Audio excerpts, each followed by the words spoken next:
Salve, salve! Boa noite para esse encontro de quinta-feiras. Quinta-feiras que agora a gente tem trazido as lives para fazer entrevista com pessoas de fora daqui do nosso estado.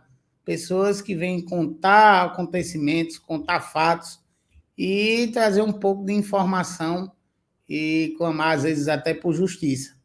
E é o caso de hoje. Então, seja bem-vindo, vocês que estão aqui no Podcast em Jampa, diretamente aqui da plataforma do YouTube. Eu já convido você a se inscrever, curtir, comentar, compartilhar, para que a gente possa fortalecer esse projeto, que é um projeto para o bem dessa sociedade que tem sofrido tanto por injustiça, por situações difíceis, por catástrofes e por falta de comprometimento das pessoas que deveriam nos proteger. Então, hoje eu já inicio esse programa clamando por justiça, até porque o caso hoje, o caso é sério, o caso ele é de repercussão nacional e internacional, e eu vou pedir a cada um de vocês que preste muita atenção nessa história, porque ela é aprendizado e também a gente precisa da movimentação de vocês para que se faça justiça num caso tão emblemático, um caso que envolve autoridades, um caso que, infelizmente, teve um desfecho horrível. Eu, simplesmente, quando venho tratar um assunto dessa magnitude, dessa força, eu posso dizer que fico um pouco apreensivo, um pouco até desgastado emocionalmente, porque me chama muita atenção. Mas eu estou aqui para cumprir o papel de cidadão, eu estou aqui para dar voz e vez à justiça. Então, temos hoje uma mãe que clama por justiça pelo seu filho, ela que vem dedicando todos esses anos que passaram a conseguir fazer com que o culpado realmente pague pelo que aconteceu. E então eu decidi com ela, juntamente com ela, na verdade, de trazer essa história para que vocês conheçam. Ela é do sul do Brasil e eu não vou me alongar, eu vou deixar que ela se apresente. Eu tenho o prazer de lhe receber, Kátia, mas de forma triste, porque o assunto não é tão legal, mas seja bem-vinda ao Podcast em Jampa, você que vem nessa luta e gostaria, você que é a mãe do André Goulart, gostaria que você se apresentasse e falasse um pouco de quem é André e o que foi que aconteceu, essa história toda que mexeu tanto com o Brasil e que tem aí você encabeçada como mãe para lutar por justiça. Como foi que tudo isso aconteceu, Kátia?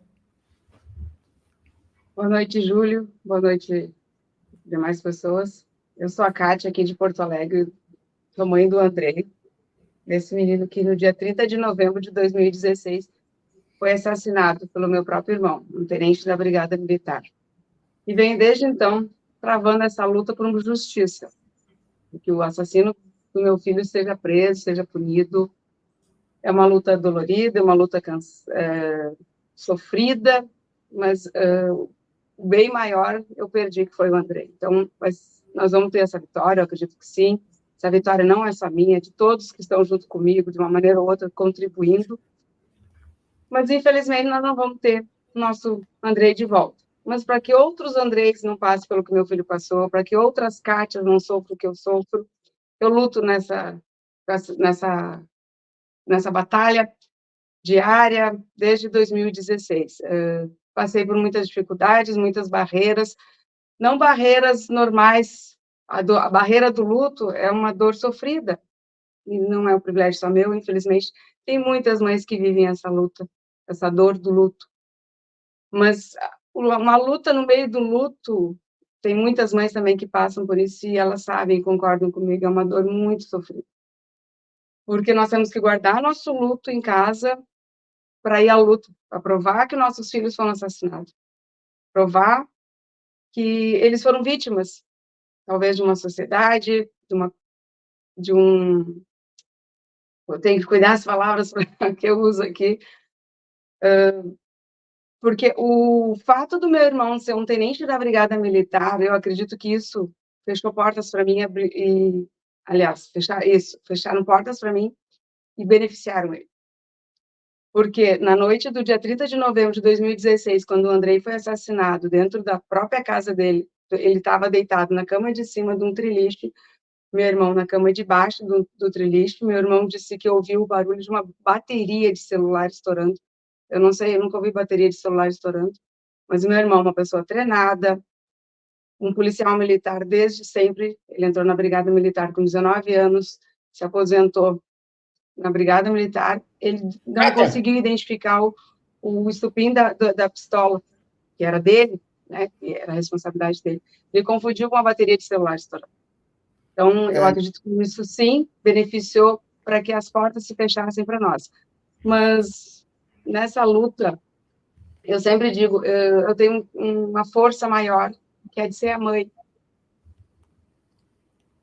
Kátia, desculpe interromper, mas acho importante a gente, antes de já chegar ao fato ocorrido, a gente contar um pouquinho da tua história, da história da tua família, para que quem esteja assistindo possa entender o ambiente que o André vivia e a idade dele, a época que aconteceu, a cidade que vocês moram, de fato é Porto Alegre, ou é uma cidade circunvizinha, e o porquê de teu irmão estar lá na tua casa. Então, para começar, me conta um pouquinho quem é Kátia. Kátia tem quantos filhos? Kátia é casada, na época era casada, solteira. Conta um pouquinho para poder a gente entender qual era o teu ambiente que tu vivia. Bom, eu sou a Kátia Golatti, tenho 53 anos, sou mãe de 3 filhos, o Anderson, a Andressa e o Andrei. O Andrei é filho caçula dos 3 irmãos. Eu sou auxiliar de enfermagem, trabalho num hospital aqui de Porto Alegre já há 30 anos, nós moramos em Porto Alegre. O Andrei era uma criança alegre, uma criança feliz, uma criança que com 12 anos já sabia cozinhar, adorava fazer chimarrão, gremista. E além de tudo isso que eu digo, como uma criança de 12 anos gosta de brincar, tem suas rebeldias, tinha, né? Suas rebeldias, às vezes eu digo, é difícil a gente atualizar o tempo. Desculpa. Fica à É vontade. difícil. É difícil atualizar o tempo com o passado, né? Porque ele continua sendo meu filho, ele vai ser meu filho para sempre, e usar o termo que, no tempo do passado, é muito dolorido. Mesmo, né, eu tendo noção que é o passado, que eu tenho de lembranças do Andrei, né? Então, o Andrei era uma criança feliz, alegre, gostava de cozinhar, tinha muitos amigos, um ótimo relacionamento com os irmãos, comigo, com a família, com amigos, com parente. Nós havíamos nos mudado para esse endereço onde o Andrei foi assassinado fazia pouco tempo, ele já tinha amigos aqui. Fazia 5 dias nós estávamos morando aqui, ele recebeu o convite para ir para um aniversário. Eu disse, André, mas tu nem conhece. Não, mas agora ele já é meu amigo. Então, o André era uma criança falante, bem comunicativo, inteligente. E eu acredito muito que um dos motivos que fez meu irmão assassinar o Andrei foi isso. O Andrei tinha a personalidade muito definida. Ele não ia se deixar ser chantageado nem para o lado emocional, nem para o lado financeiro. Então, o que aconteceu na noite do dia 29 de novembro de 2016, o André me contaria assim que ele tivesse uma oportunidade, porque no dia 29, para as pessoas entenderem o caso, meu irmão era um tenente da Brigada Militar, já era aposentado, né, e morava no Rio de Janeiro com a família dele. E eu morava com meus 3 filhos nesse apartamento, e meu irmão entrou em contato comigo, disse, Kátia, eu recebi um convite para trabalhar no Ministério Público, aí de Porto Alegre, e eu quero saber se eu posso ficar um período aí na tua casa, não seria por muito tempo, porque logo ele ia arrumar uma residência, né, para arrumar onde ficar.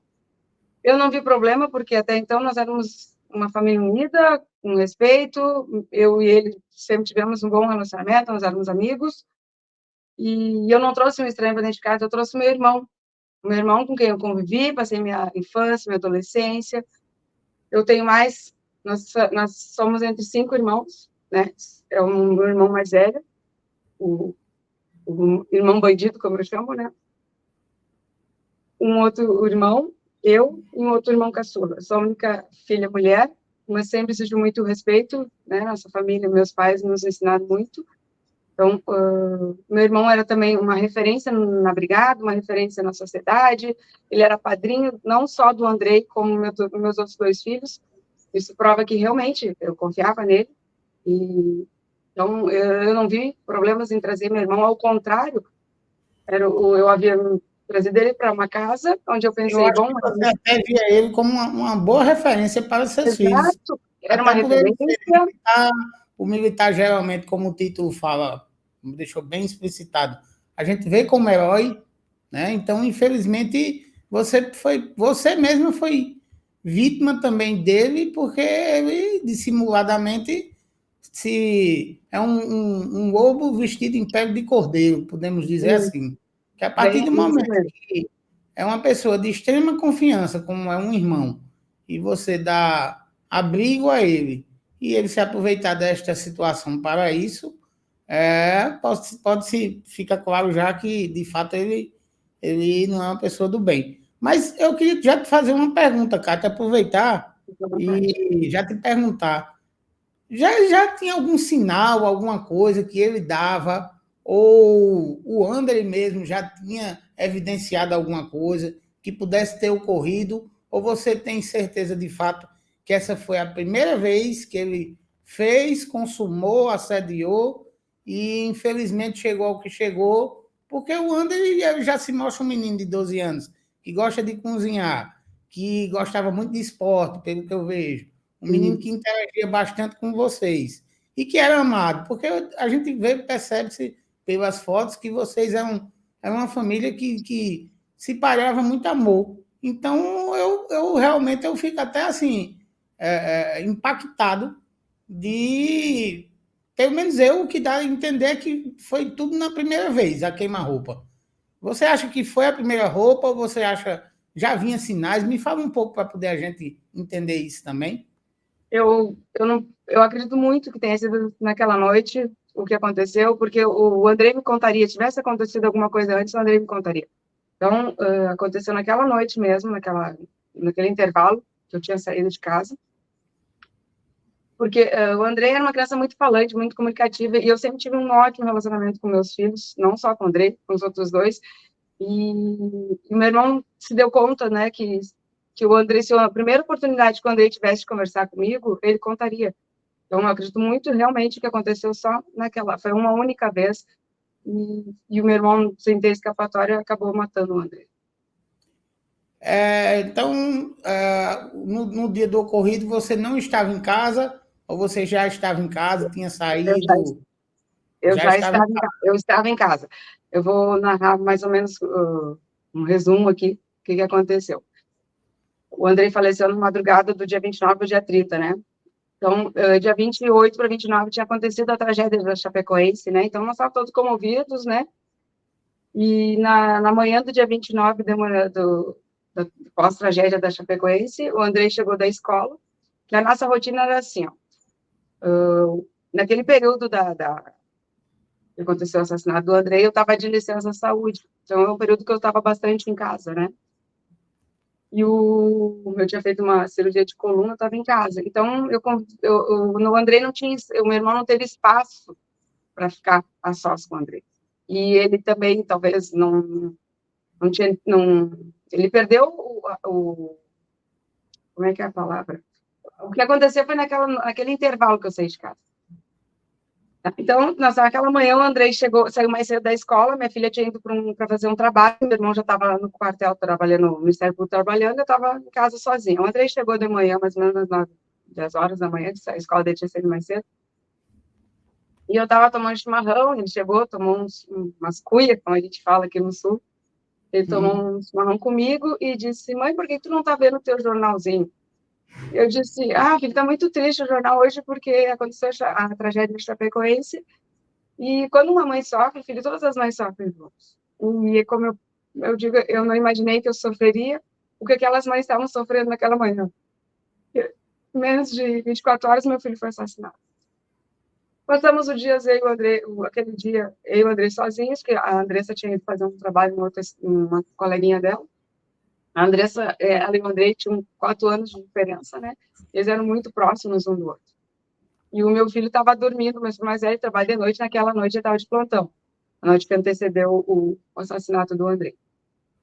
Então, uma rotina normal ali, de tarde nós almoçamos, nós dois, tiramos um cochilinho de tarde, e eu tinha um aniversário para ir de um familiar nosso. E eu convidei o Andrei, quer ir junto, Andrei? Ele falou, não, mas eu não vou ficar em casa, vou fazer um chimarrão para esperar o padrinho. O chimarrão aqui para nós no Sul é um hábito de oferecer carinho, oferecer um acolhimento, e o Andrei adorava chimarrão, e fazia muito bem, né? Ele tinha a cuia dele, tinha o material de chimarrão dele. Eu não vi problema em deixar o Andrei em casa, até porque ele, logo em seguida meu irmão chegaria e acreditando que ele protegeria o Andrei, né? O Andrei ficou em casa e foi eu e minha filha para esse aniversário. Nós voltamos mais ou menos umas 11h25 desse aniversário. O Andrei e meu irmão já estavam no quarto deitados, o Andrei deitado numa triliche, né, que é mais alta que o beliche, meu irmão na cama de baixo. Naquela noite, o meu filho mais velho estava de plantão, então a cama auxiliar, que é onde ele dormia, estava desocupada, recolhida. Entrei, dei boa noite para eles, meu irmão não deu muita conversa para mim, ele ficava falando, eu tenho que dormir, amanhã eu tenho que acordar cedo, amanhã eu tenho uma missão para fazer, né? E o Andrei pouco falou comigo, então fui deitar, fui pro meu quarto, meu apartamento é pequeno, de 2 dormitórios.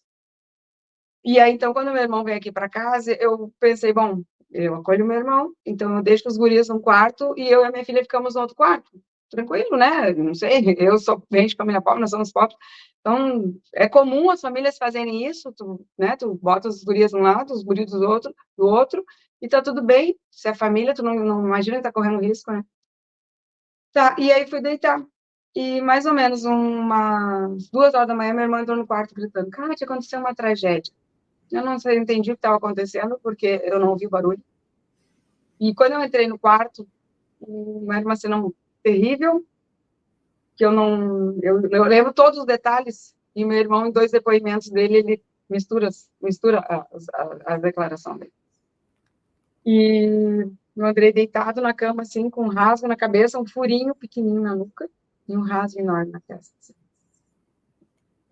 Como eu falei, sou auxiliar de enfermagem, né, quando eu entrei no quarto, vi a cor do Andrei, que já estava em óbito, e eu não conseguia entender o que estava acontecendo, porque há menos de 2 horas eu tinha saído do quarto, onde ele estava vivo, e meu irmão gritando, falando, eu não sei o que aconteceu, não sei o que aconteceu, eu vi um barulho de bateria de celular estourando, e aí o Andrei estava dormindo, o Andrei está de castigo, ele falava muito, muito, muito rápido, não me deixava pensar, e eu queria entender o que estava acontecendo, porque meu filho estava morto em cima da cama.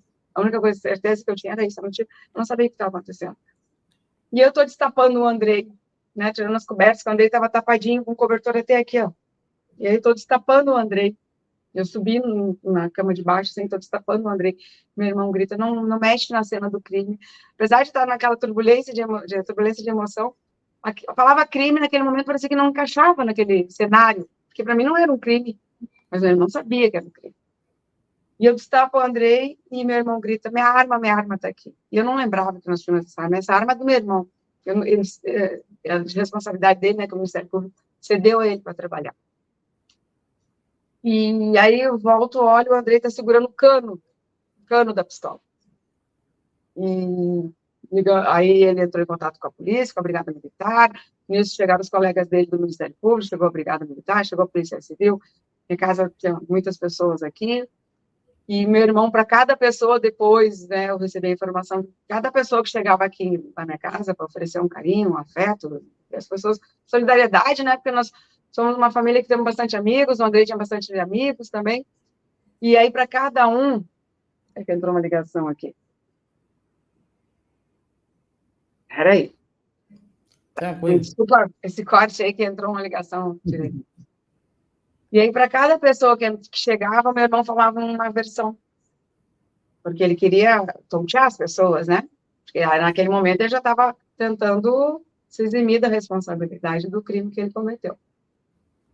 Bom, no primeiro momento ninguém disse para uma mãe, teu filho não cometeu suicídio, foi teu irmão que matou, porque na verdade eu não tinha conclusão que tinha sido suicídio, eu não sabia o que tinha acontecido, a única coisa que eu tinha certeza é que ele estava morto.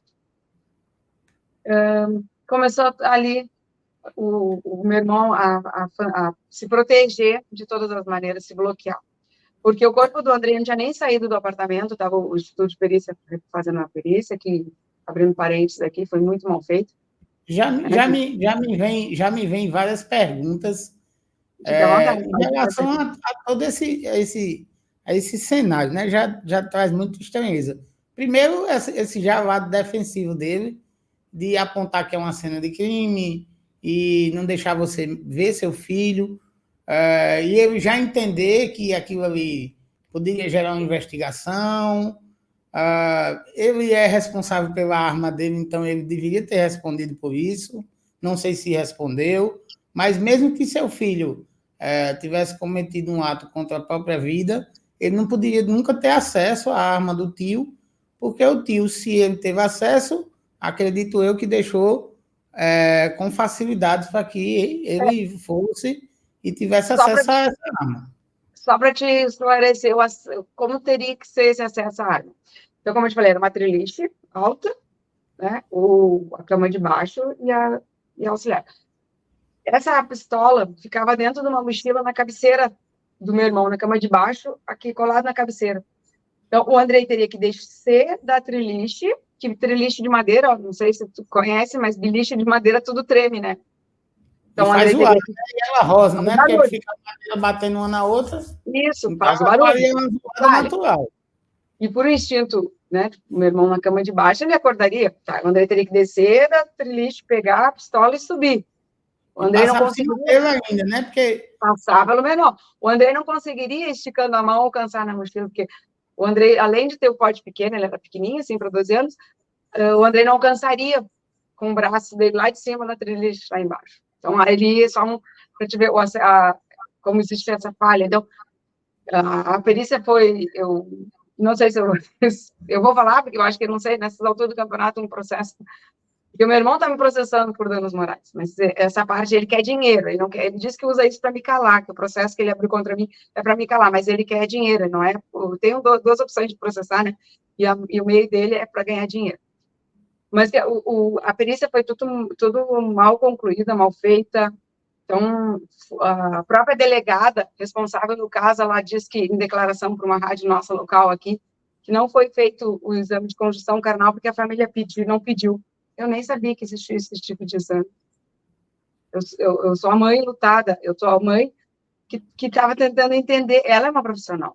Ela não tem que se deixar agir pela emoção ou aceitar o que meu irmão disse, porque meu irmão falava aqui no condomínio que já tinha saído, o corpo do André tinha nem saído do quarto, o pessoal do IGP aqui, do Instituto de Perícia, e o meu irmão dizia, já saiu o resultado da perícia, o André cometeu suicídio. Então, meu irmão conduziu desde o primeiro instante para que as coisas ficassem boas para ele, para que ele ficasse dentro da responsabilidade. Ele deu um carteiraço, né, o linguajar, assim, ele deu um carteiraço por ele ser um tenente da brigada, e isso abriu as portas para ele.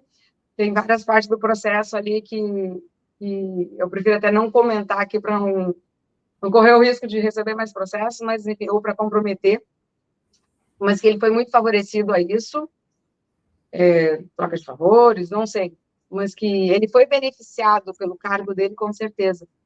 Mas eu disse... Porque, naturalmente, Kátia, eu até, assim, às vezes eu entendo que não seja nem beneficiado por quererem esconder com ele o crime, mas por uma questão de corporativismo e por ele exercer uma função de confiança para a sociedade, naturalmente uma pessoa da polícia, brigada, para que fique claro, quem é da parte de bombeiros, só para as pessoas também entenderem isso. Ele é um bombeiro que a nossa militar. brigada militar, ela não é... Vocês aí tem o policial militar, né? Nós aqui é a brigada militar. Tá certo. Então, ele é policial militar.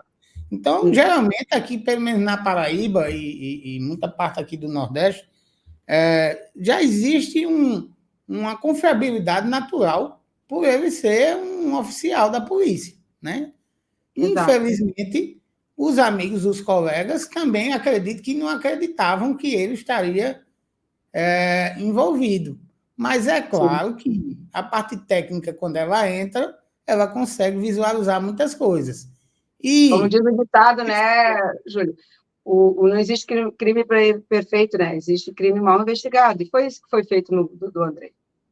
eu muito acredito que se de fato a parte técnica ela entrou para ser feita e tenho certeza que a parte técnica ela identificou erros, diferenças, coisas que não condiziam com o que ele falou, porque é um crime desse porte, ele é muito fácil de ser investigado e ele é muito fácil de ser descoberto. De fato, cria-se eu posso dizer assim, uma desconfiança sua. E eu muito acho também que você foi vítima, inclusive, de ele persuadir tanto a você como a todo mundo ali na situação, porque é uma pessoa de confiança. Exato. É muito Ele difícil usou. entender que um irmão seu, que é policial, vai chegar a fazer uma maldade dessa com o próprio sobrinho, com seu filho.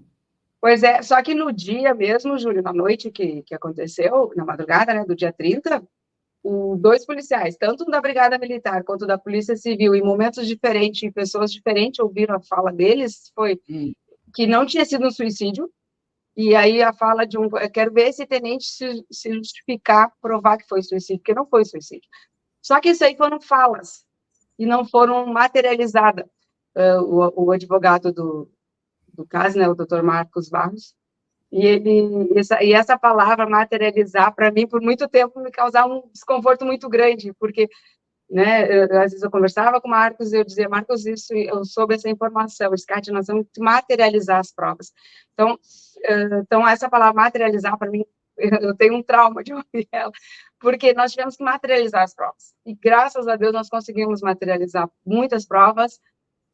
Dentro delas, foram duas pessoas que foram vítimas do meu irmão, que foram abusadas por ele quando tinham mais ou menos, regulava com a idade do Andrei, já prestaram depoimento, tanto lá, eu não sei bem as palavras, acho que no Ministério Público, né, e no dia do juiz, lá das audiências.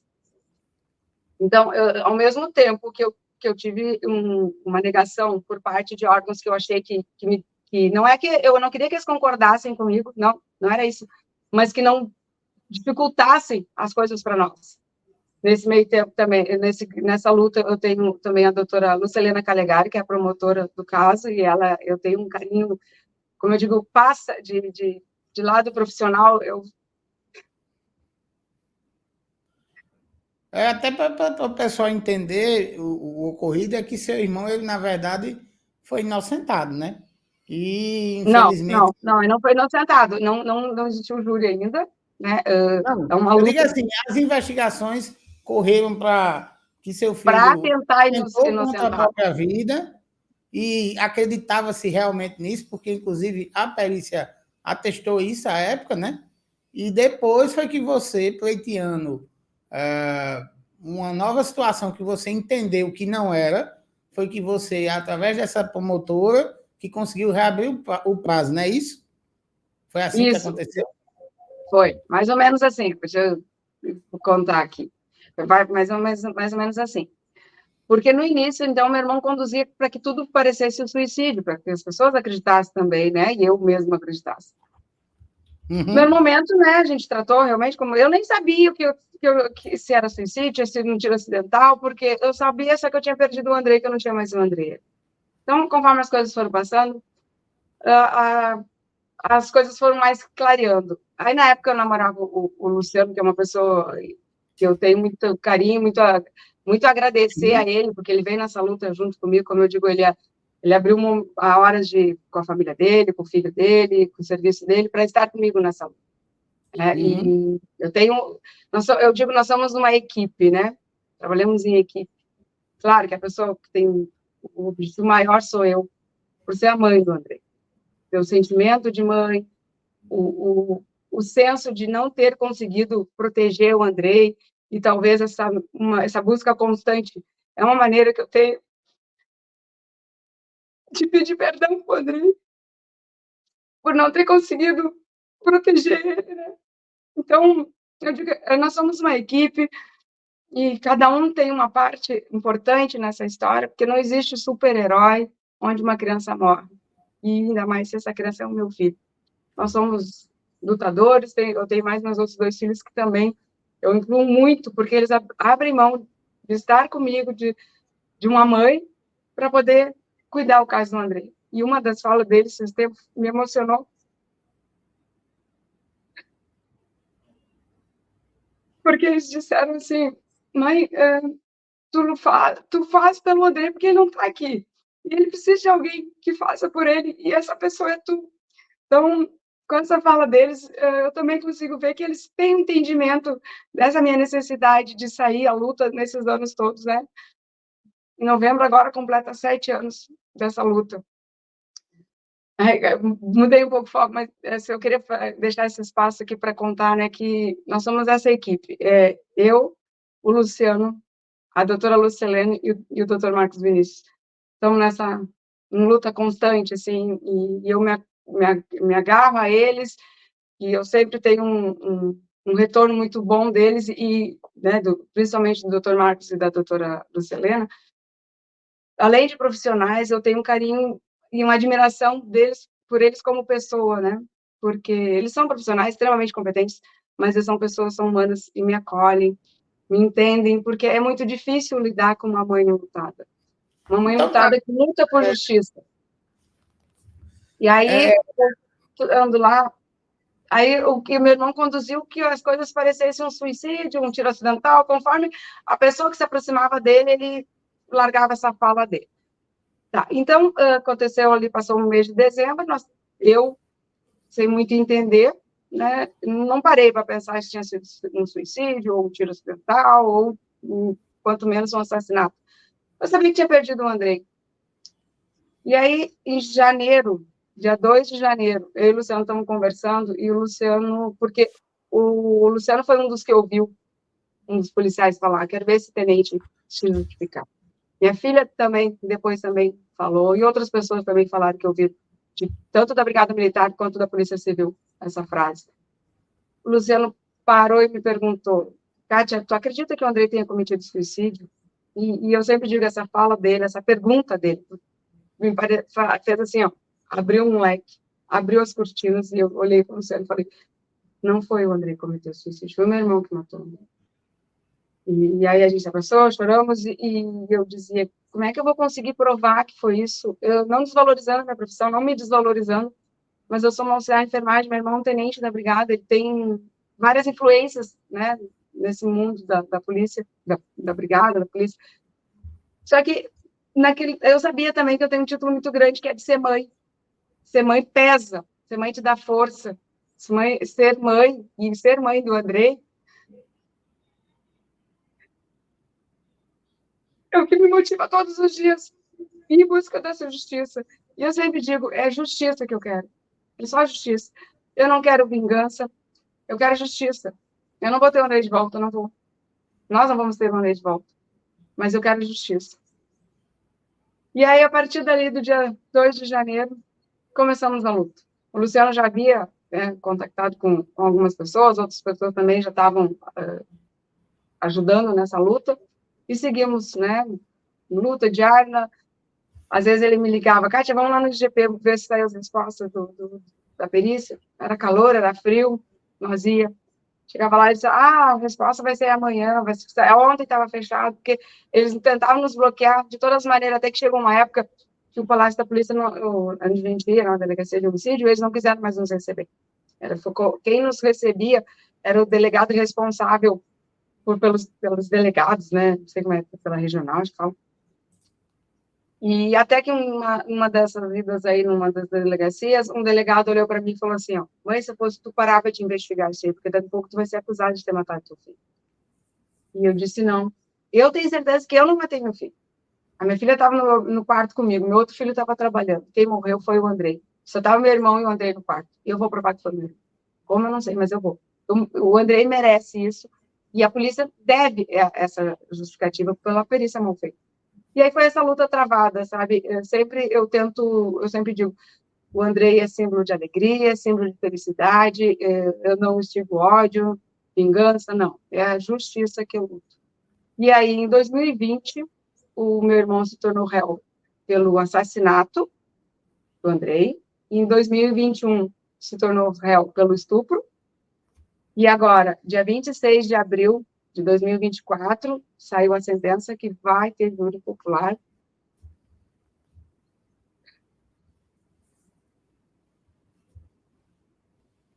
E a gente não tem a data definida para o júri, porque nesse meio tempo nós pegamos pandemia, teve a enchente aqui no Rio Grande do Sul, né, que também é uma coisa bem trágica, bem triste. Então, nós não temos a data definida quando será o júri, mas vai ter júri popular, sim. Eu, de antemão, já lhe parabenizo, porque eu estou diante de uma verdadeira heroína. Você, sim, é uma verdadeira heroína.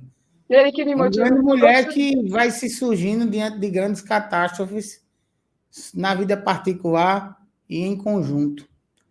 Eu posso relatar aqui para quem está nos acompanhando, que a gente vem conversando há algum tempo, e diante desses problemas climáticos que você passou aí, você de fato estava na linha de frente, mais uma vez cuidando, ajudando das pessoas e cuidando independente do que você já passou na vida.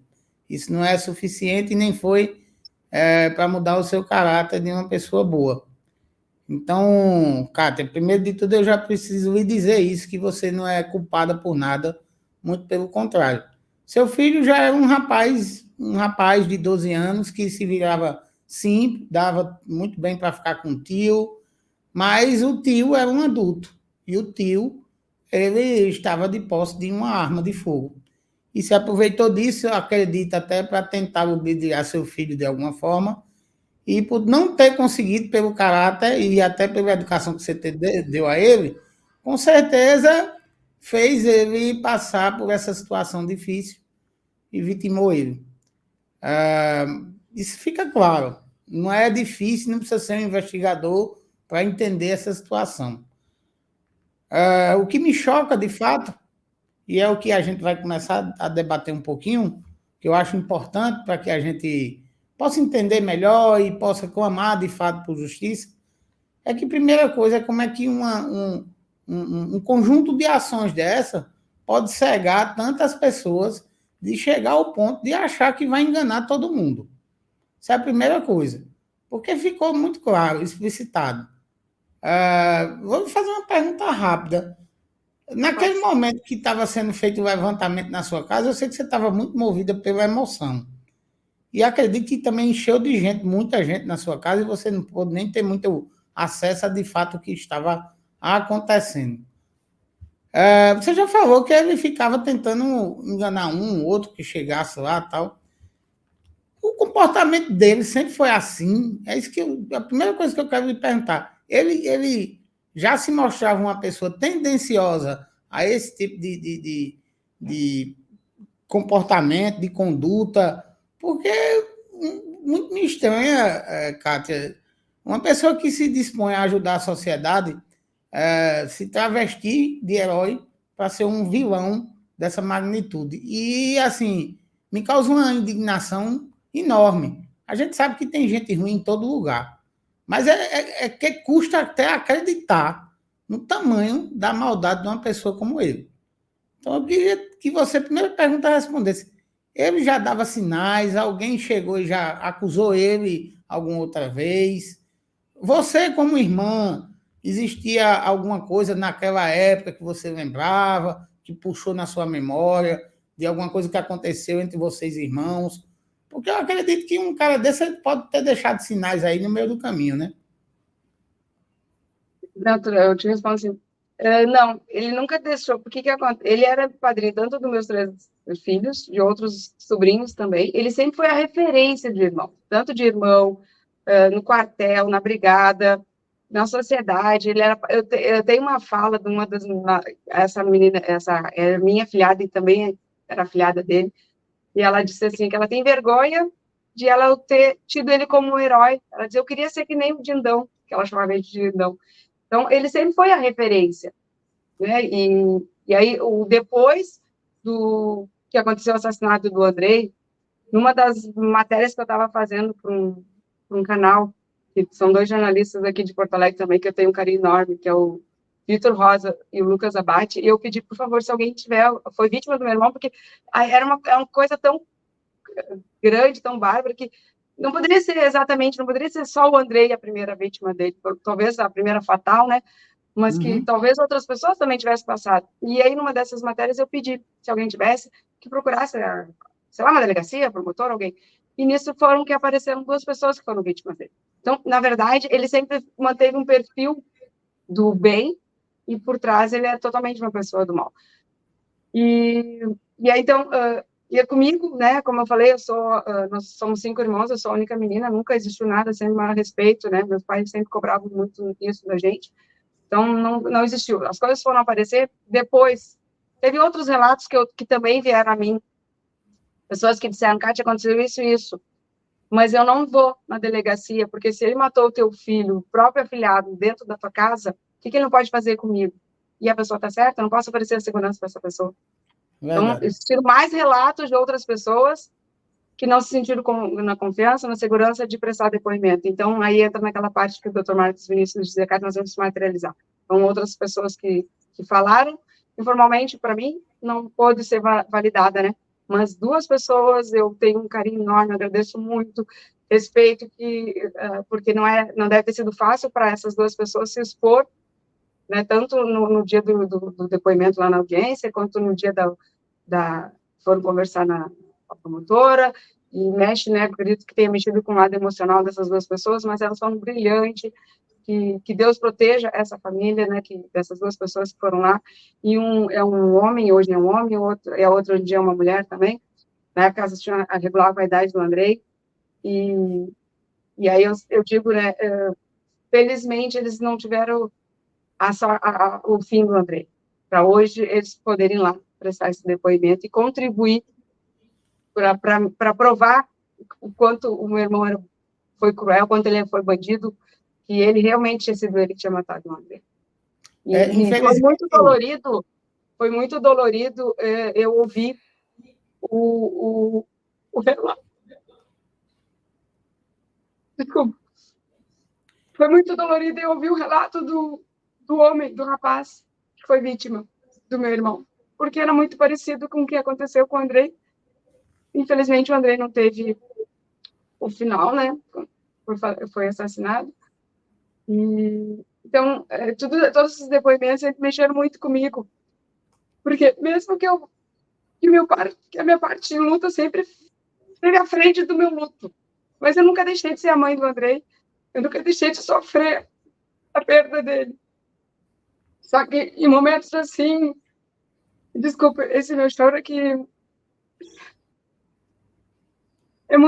tem momentos assim que eu me desarmo, né? Porque a gente cansa de ser forte. É difícil ser guerreira, é difícil conter a serenidade num momento assim. Então, o depoimento desse rapaz foi um dos momentos assim, do processo e foi muito dolorido, porque não tinha como eu não imaginar o que o Andrei viveu, né, antes de ser assassinado. Mas, como eu disse, agradeço muito essas 2 pessoas que foram lá prestar depoimento para provar que tinha sido o meu irmão. E também, para surpresa nossa, no dia do depoimento do meu irmão, você sabia que ele tinha tido um relacionamento com a então sogra dele, mãe da esposa dele atual, né? Só que nós não tinha a materialização disso. Porque ele sempre era disse-me disse, diz que ele teve um caso com a sogra, diz que ele teve, era o disse-me disse, né? Na época nós já era jovens, não se detalhava nisso. E no dia do depoimento dele, o juiz perguntou para ele, para a esposa dele, se o meu irmão tinha tido algum relacionamento amoroso além com ela, né? Que são casados e têm filhas. E ela falou, sim, ele teve um caso com a minha mãe, que já hoje em dia falecida, uma pessoa do bem. Então, se confirmou que realmente ele sempre foi isso que ele escondeu de todo mundo Né? cuidava. São atitudes que traz muita estranheza de cara.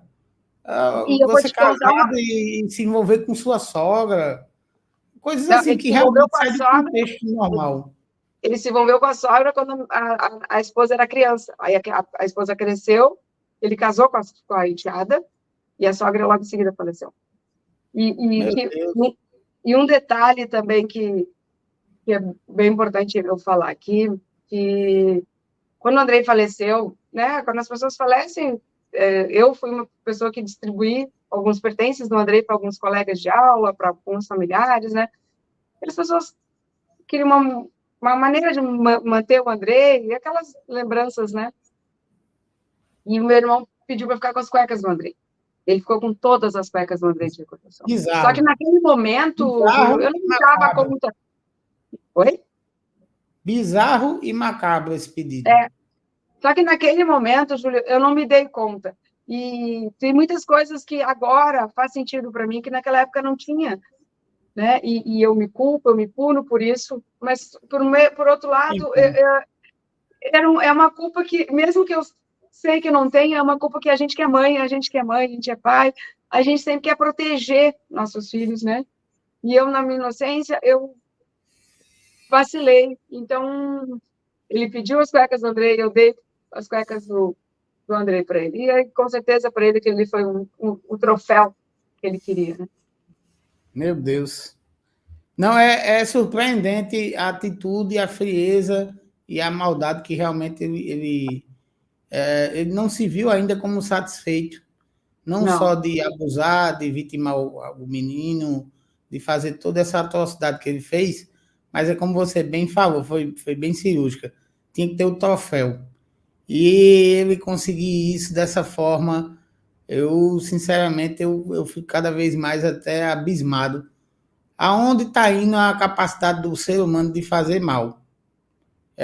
Muito também me deixa até assim espantado, porque um cidadão desse que se passa por um processo de concurso público para fazer parte de uma entidade que oferece segurança à sociedade, ele com certeza passou por processos psicológicos, para poder ser selecionado, inclusive, porque a sim, gente passa por isso em qualquer emprego, a gente faz um psicotécnico, alguma coisa desse tipo. Imagine para portar uma arma de fogo, representar a segurança de um governo, de um Estado. Eu fico abismado como ele realmente era maquiavélico de conseguir driblar tudo isso. Né? Porque o exame ele é muito mais acusatório do que para mostrar as virtudes. É para entender se você pode ou não portar uma arma de fogo, poder representar a segurança do Estado e ser um herói. Ser um herói. E você pegar um cara desse e ele conseguir burlar um sistema todo desse e ainda cometer uma atrocidade dessa e achar que iria sair impune, ele estava rindo realmente das leis do nosso país. com Parece que está certeza. cada vez pior. Está cada vez pior. Sim, Ainda para um bem que você delegado dizer para achou, mim, como eu te ainda bem falei, que a você delegado dizer para achou mim, essa promotora. sim, Vou deixar meus parabéns aqui para ela, inclusive, porque isso é uma vez em 1 milhão que a gente consegue fazer isso. Mas eu queria chamar a atenção e já vou fazer uma pergunta. passa. Quer dizer, então, que Cátia, se ela não tivesse ido lá, não tivesse conseguido acesso a essa promotora, o processo provavelmente teria sido já arquivado, não teria acusação, porque André teria sido dado como tivesse atentado pela própria vida, e seu irmão não iria sofrer nenhum tipo de punição. Exato. Porque, como eu te falei ali, né, nós trabalhamos em equipe, né, e aí, então, o Luciano que fazia essa parte de conversar com, eu não estou me lembrando o nome do outro promotor que estava responsável pelo caso do André.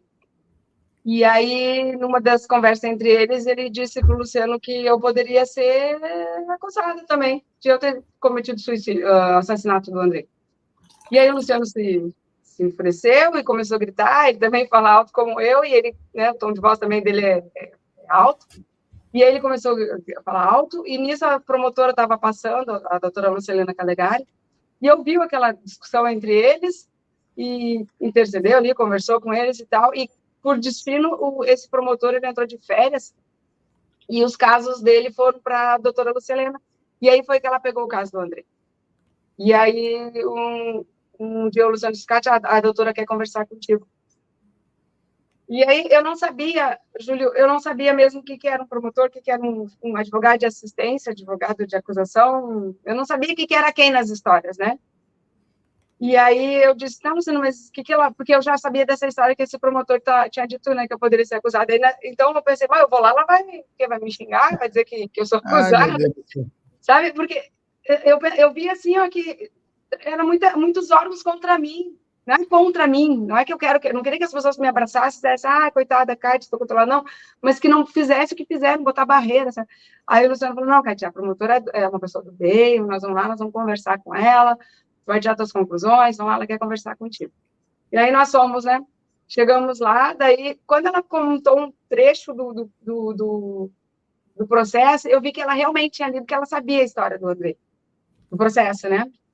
E aí ela disse para mim assim, mãe, na época, né, em 2017, ela disse, mãe, eu tenho um filho com 10 anos, e eu não consigo me imaginar longe desse meu filho.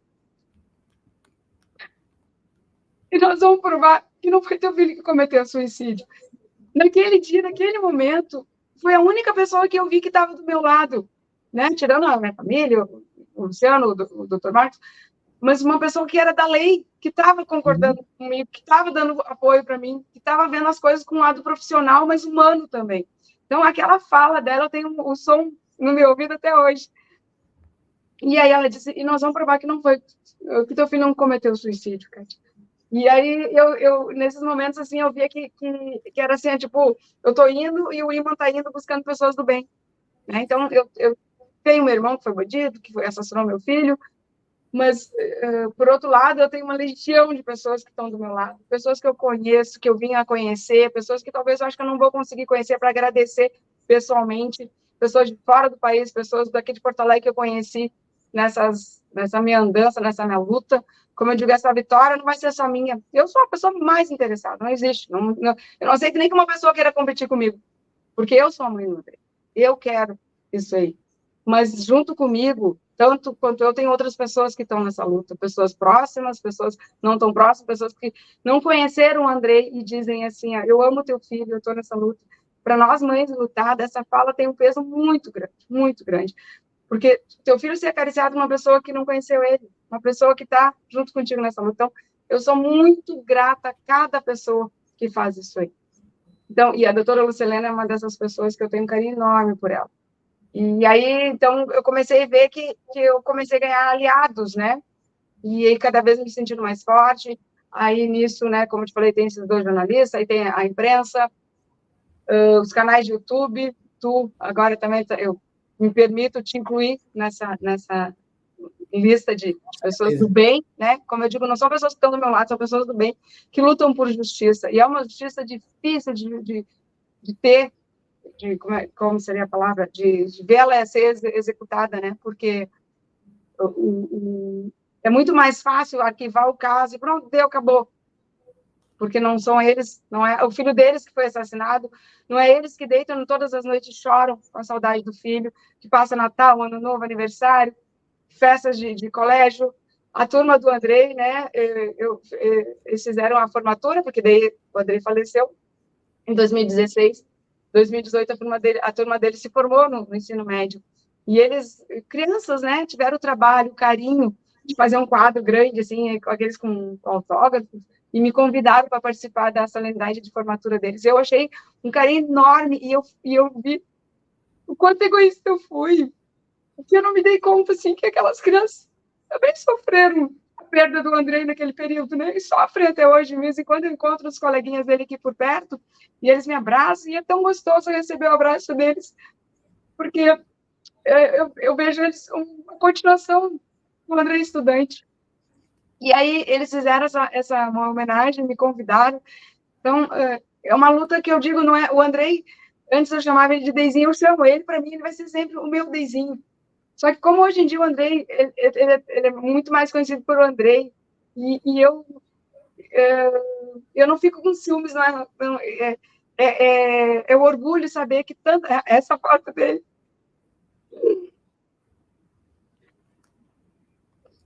Desculpa, pessoal.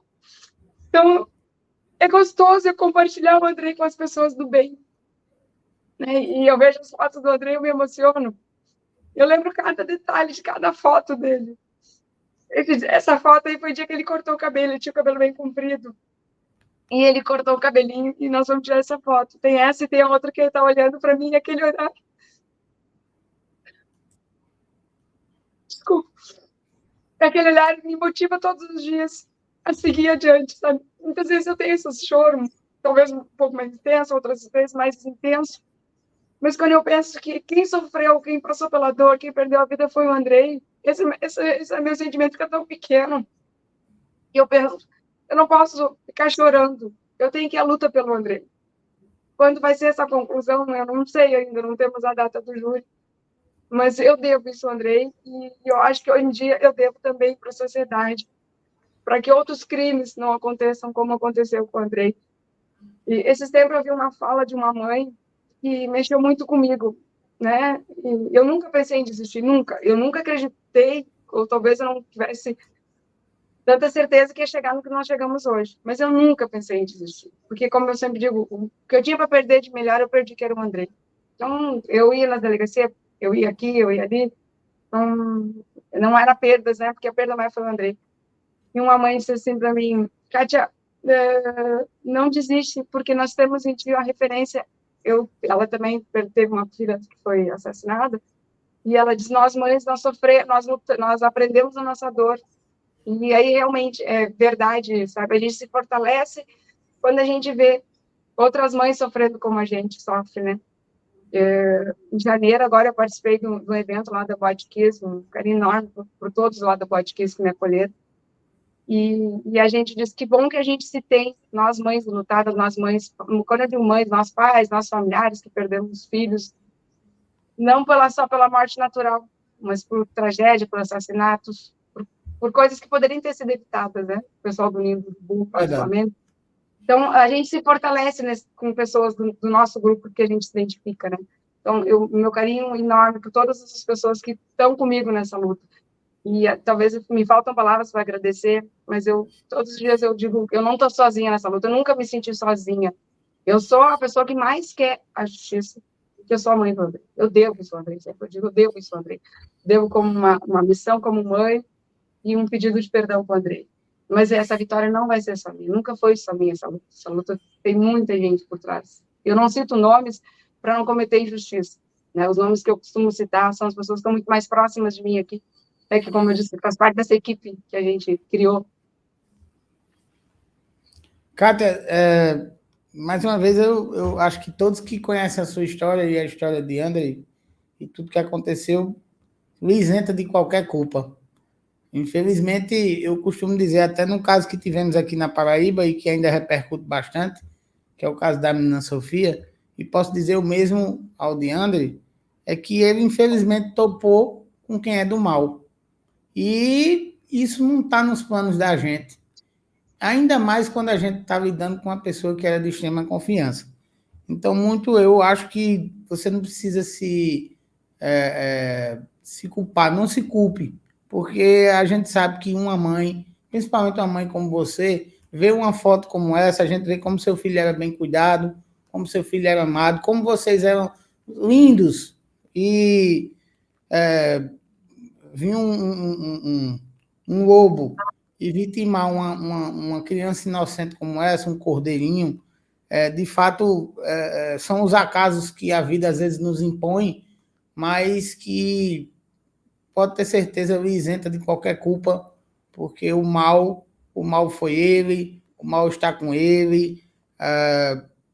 Minha opinião agora é que, de fato, mesmo que André tivesse feito qualquer coisa contra a própria vida, acho que ele deveria estar respondendo por isso, porque ele estava no mesmo ambiente do sobrinho, ele era que era a pessoa responsável pelo porte de arma, então, minimamente, ele já não deveria ser mais um policial reformado, ele já não deveria mais ter porte de arma, ele já deveria ter sido afastado há muito tempo, e, infelizmente, o que eu já estava comentando, eu volto a dizer, me parece que, infelizmente, as leis do nosso país elas só têm piorado, só têm ficado imoral e só têm beneficiado aos criminosos.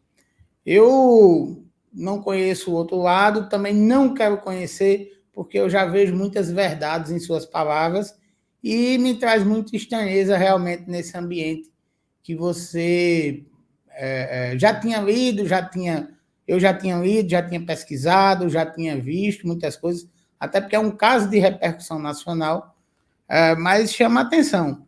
E, como eu falei, piora mais ainda, porque você que é da região sul, aconteceu um dia depois aquele trágico acidente da Chapecoense, eu não tinha nem ligado datas ainda, mas eu acredito que foi uma barra naquela época, porque realmente chocou não só vocês aí locais, mas todo o Brasil, a América do Sul toda, o mundo todo. Querendo ou não, o esporte ainda é uma referência muito grande.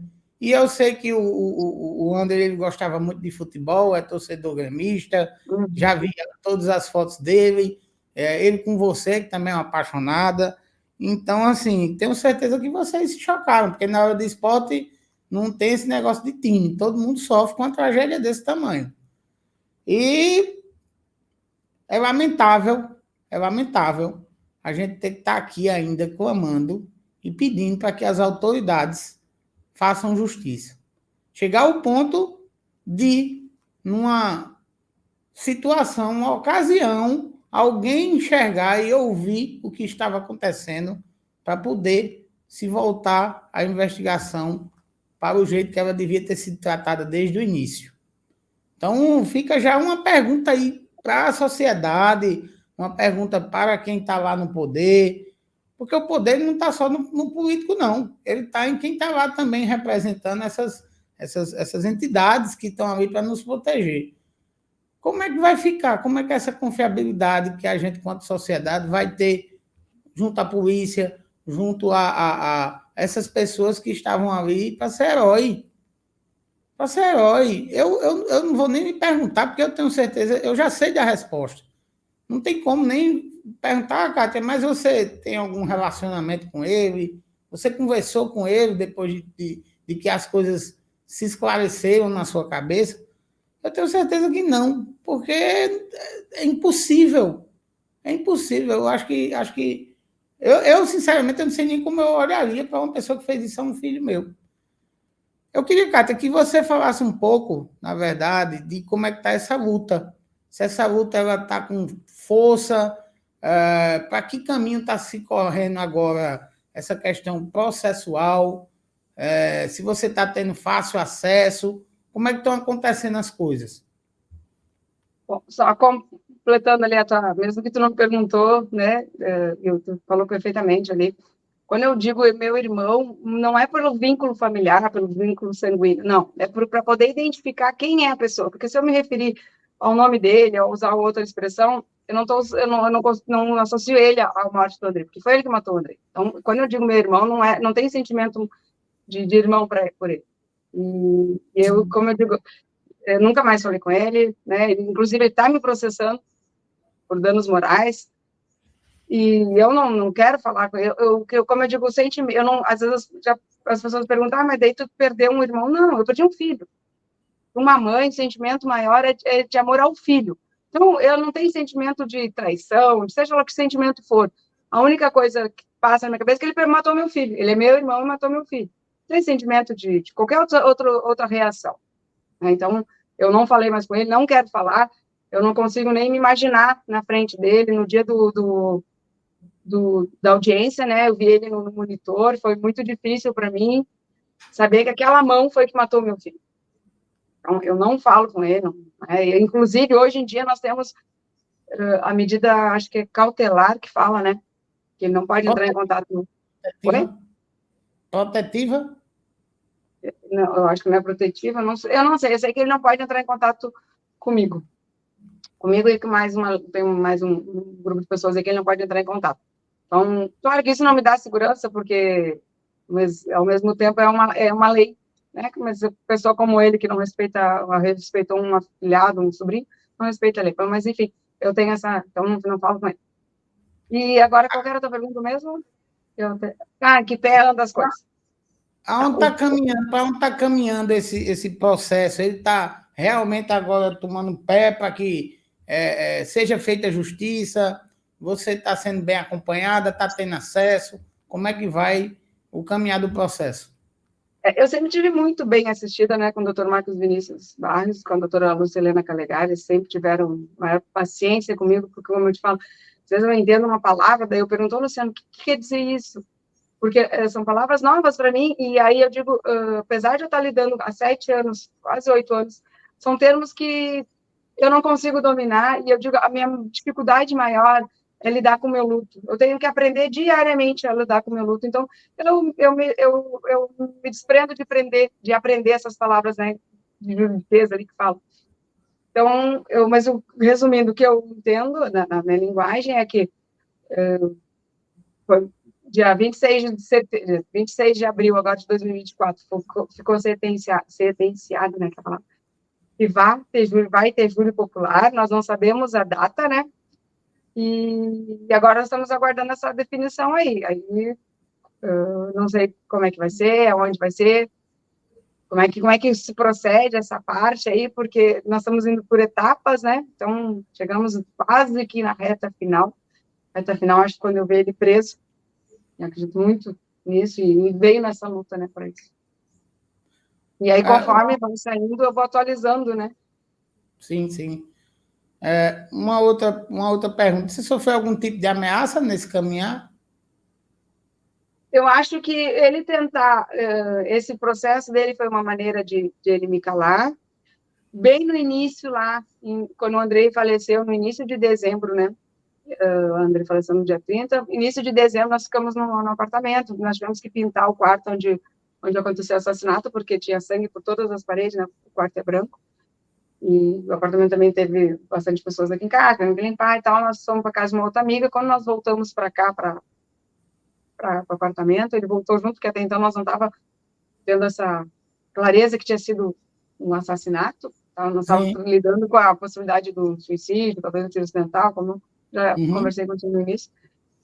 Ele veio junto. E ele seguiu trabalhando normalmente. Então, só que quando ele saía para trabalhar, ficava um cheiro de gás dentro do apartamento. E aí depois um técnico fez a perícia, o técnico constatou que o gás foi mexido, no processo tem essa parte, como é que é? Foi mecanicamente, não poderia ser, aquilo ali não tinha sido, não teria sido não poderia ter estragado, teria que alguém ter mexido mecanicamente, acho que é a palavra, para esse gás. Então, de certa forma, ele tentou também, de certa forma, pegar, acho que de repente explodiu o apartamento nosso aqui dentro. Então, eu acredito que isso sim, eu posso considerar uma ameaça. E o fato dele também querer me processar, e agora é isso que eu estou lembrando no momento, acho que foram essas pausas aí. Kátia, e a gente, como sociedade, o que é que a gente pode fazer para ajudar? Porque isso é importante saber, como é que a gente pode clamar e estar junto com você nessa luta. Primeiro, agradeço muito, muito, muito, Júlio. E eu acho que a maneira que eu vejo, assim, para as pessoas me ajudarem, ajudar o Andrei, é divulgar, divulgar, divulgar, pedir justiça, justiça, porque quanto mais conhecido o caso do Andrei, mais outras pessoas vão ter acesso, outras crianças não vão passar pelo que o Andrei passou, não, outras mães não vão ver o que eu vivo. Então, eu acho que é importante divulgar, para que as pessoas também vejam que o inimigo está do teu lado, ele é teu sangue, não é a pessoa que vem de fora. Então, eu peço que compartilhe, né, essa tua live, compartilhe, se quiserem entrar nas minhas redes sociais, eu não domino muito bem o Instagram, né, eu mexo pouco ali, como eu te falei antes, né, na nossa conversa privada ali, eu estou pedindo ajuda, as pessoas estão me ajudando, né, eu recebi aqui já o pessoal da justiça, promotores de justiça, inclusive nos foi relatado que esses crimes contra a criança, contra adolescente, eles são exatamente nesse modelo, são de pessoas que convivem dentro de casa, às vezes parte de pai, do próprio pai, às vezes da própria mãe, irmãos, entre avós, avô com neto, e infelizmente é recorrente e acontece toda hora no nosso país. São coisas assim que 99,9% não são divulgadas, mas que faz parte da realidade dos usuários do Brasil. E o que tem que ser feito, infelizmente, tem que se ter um cuidado realmente minucioso. Eu nunca tinha atentado e antenado para esse tipo de situação. E quando tive agora a oportunidade de me aproximar de alguns casos que envolvem crianças, a gente vê como a gente está vulnerável e a gente nem imagina.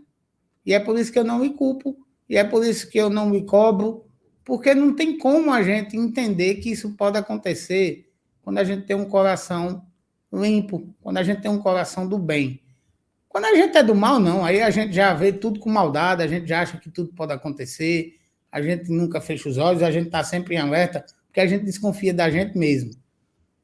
E posso dizer, Kátia, que André, ele é hoje um símbolo de justiça, sim, de sua luta, e também ele é um símbolo de aprendizado, para que as pessoas elas possam cada vez mais cuidar de seus filhos, olhar com mais atenção, porque, como bem foi muito relatado já aqui nessa bancada, hoje virtual, mas eu já recebi pessoas aqui que relataram pessoalmente isso, o mal está do lado da gente e a gente às vezes não percebe.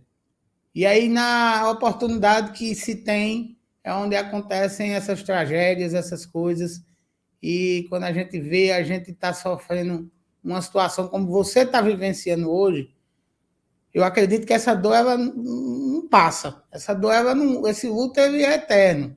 Esse luto ele é muito difícil de lidar, ele vai remoendo o seu coração. Cada situação que você vai vivendo, cada coisa que você vai... Um chimarrão que você vai tomar, acredito que você lembra de momentos vividos. E, Kátia, que Deus esteja por nós e que a gente lute realmente por justiça e por esperança. Porque, infelizmente, as pessoas elas parecem que estão sendo cada vez mais levadas para o mal. Eu não sei se são curiosidades que têm aparecido na cabeça das pessoas e as pessoas têm se entregado ao mal, mas cada um que está aqui, que está participando na live, eu vou pedir mais uma vez que, de fato, divulgue, porque isso é um aprendizado. A gente está aí diante de uma mãe que está clamando por justiça há tantos anos e, finalmente, agora ela, ao menos, vai ter a esperança de ver justiça, mas ela nunca mais vai ter o filho. Então, que sirva de aprendizado, que sirva de lição. Não é dizendo que um protegeu, o outro não protegeu, não, porque é como eu estou falando, quando a gente não tem o coração do mal, a gente acha que as pessoas também não têm. A gente só vai entender quando acontece. Então, a gente tem que realmente estar em alerta, abrir os olhos, porque é muito lobo em pele de cordeiro. Então, eu vou pedir para que vocês compartilhem essa história, para que vocês divulguem, para que vocês marquem Kátia, para que vocês puxem hashtag com o nome André Goulart, para que não caia no esquecimento e que incentive quem está lá na frente, olhando esse inquérito policial, essa parte já da justiça, para que tenha uma celeridade e para que esse algoz, eu não chamo nem de cidadão, eu posso chamar de criminoso, ele de fato ele venha a julgamento e seja julgado e pague, condenado e preso, para que sirva de exemplo e iniba a ação de outras pessoas que são do mal. Kátia, eu vou agradecer muito você estar aqui comigo. Você sabe que pode contar com um canal, comigo pessoalmente, você tem meu telefone. E eu estou nessa luta com você. Nessa luta para divulgar, nessa luta para a gente tentar reverter essa situação. E que bom que você não desistiu. Que mais mães também que tiveram filhos vítimas não se calem, não se inibam por uma ameaça, por algum tipo de colocação na sociedade. Precisamos de pessoas assim, mulheres guerreiras, pessoas que realmente representem luta, representem força, para que a gente tenha um mundo melhor. Infelizmente, a gente não vai conseguir combater o mal se não for assim. Eu lhe agradeço demais por estar aqui. Vou deixar a palavra para você também concluir. E vou pedir até desculpas, porque eu posso dizer que me emocionei muitas vezes aqui. E é até difícil de lidar com uma entrevista dessa. Primeiro, pela responsabilidade e pelo peso que ela tem. E segundo, por realmente mexer com a minha alma, mexer com tudo que eu ainda tento acreditar de que existem pessoas boas no mundo.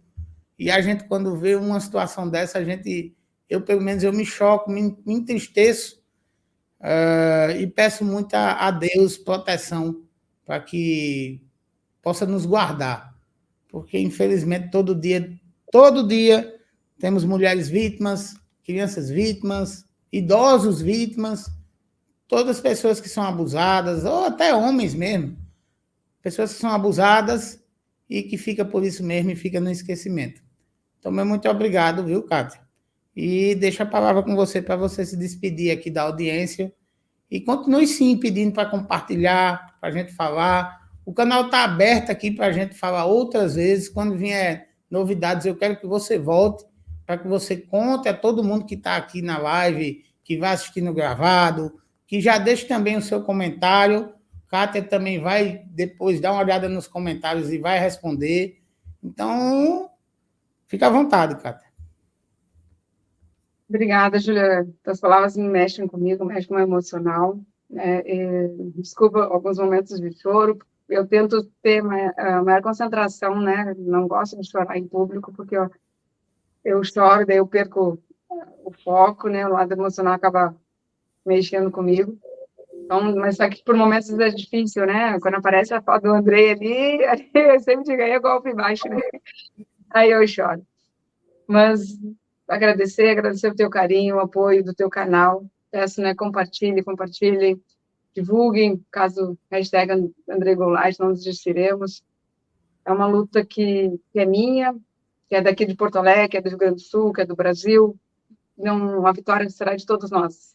Não teremos Andrei de volta, como já falamos, mas nós precisamos mostrar que o bem vence, o bem é maior, né? Que existem muitas pessoas do bem, as pessoas mal existem, sim. Só que a gente tem que aprender a valorizar as pessoas do bem, e eu tenho muitas pessoas do bem do meu lado. Né? E agradeço de coração. Mais uma vez, desculpa se eu não consegui, talvez em algum momento, responder com clareza as perguntas ali. De jeito nenhum. O que é importante Mas é a gente clamar por justiça. O que é importante é fazer o que você está fazendo. É nunca desistir. a minha luta é sempre por justiça. Por justiça pelo André. Muito, muito obrigada a todos. Um beijo no coração de cada um. Que Deus proteja a todos nós. E principalmente que o André esteja lá em cima, feliz, parceiro.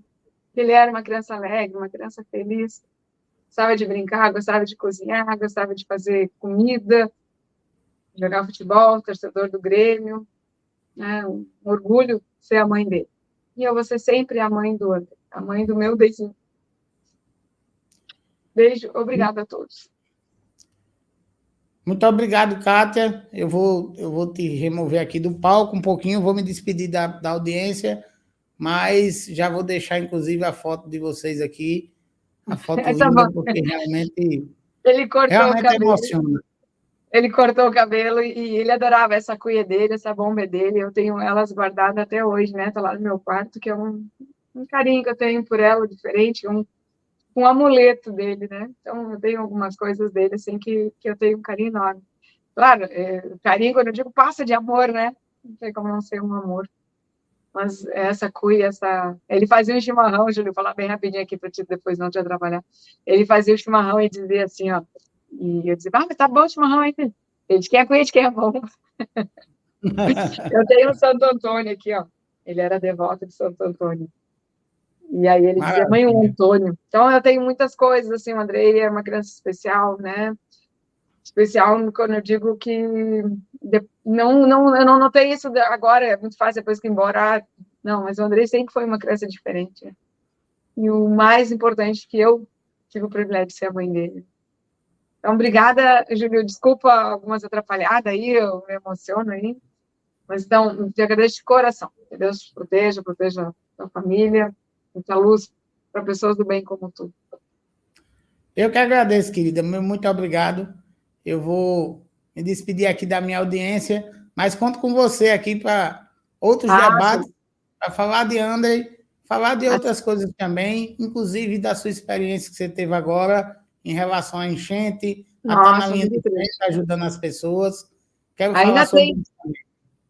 Porque agora vem uma parte muito dolorida das casas, né? É limpar as casas, elas têm aquele cheiro assim que entranha no nariz, Júlio. Sabe? Eu fui usar uma casa assim que, com todo respeito, tinha cheiro, tinha fezes por toda a casa, assim, porque vem água do esgoto, né? Então, essa parte é muito triste, muito dolorida, mas eu digo, é a maneira que eu tenho de agradecer minha casa não ter sido atingida. Então, agora tem uma parte muito triste que tem. Claro, tem a parte bonita que o pessoal está mostrando na TV, né? O mercado de Porto Alegre já está aberto, outras coisas já estão abertas, tal, mas as pessoas mais humildes, não só pessoas, é que quem tem grana é mais fácil, né? Vai lá e bota todos os maus fora e pega novo. Quem não tem condição para comprar, tá difícil, sabe? Então, a luta segue aí, eu acho que a gente se ajuda, assim como eu recebo muita ajuda das pessoas, né, nessa luta do Andrei. Eu, humildemente, tento oferecer a minha ajuda. Aí, te agradeço. É isso, né? É cuidar um do outro que as coisas vão melhorando e vai se trazendo solução. As pessoas do bem se aproximam. Conta com a gente, eu vou estar aqui sempre. Beijo, Júlio. Obrigado do coração. E aí, o link tu me manda mais perto ali da data? Tá, mando sim. E daí eu compartilho. Fica aí que eu volto para falar contigo. Então tá, te aguardo aqui. Tá. Bom, gente, é isso aí. Que sirva de lição para que a gente possa continuar essa luta por justiça. Vamos apoiar a Kátia, vamos apoiar a Andrei. Andrei precisa de justiça. Então, nosso papel como cidadão é esse, você já sabe. Vá divulgar, vá curtir, vá comentar, vá deixar suas perguntas para que possa se esclarecer mais. E esse anjinho, que ele possa ficar cada vez mais em paz e ver que o mal ele foi pago com justiça aqui na Terra. Que não foi necessário a justiça de Deus para que o seu algoz pudesse minimamente pagar pelo que ele fez. Vou deixar meu abraço para você, meu muito obrigado. Vou agradecer a participação de Kátia mais uma vez e agradecer a cada um que esteve aqui, que está assistindo no gravado, que assim a gente possa fazer esse canal acontecer. Aqui a gente está para isso. Vamos clamar por justiça, vamos clamar por amor ao próximo, e eu vou estar sempre à disposição de dar oportunidade de quem quer isso, de quem quer justiça.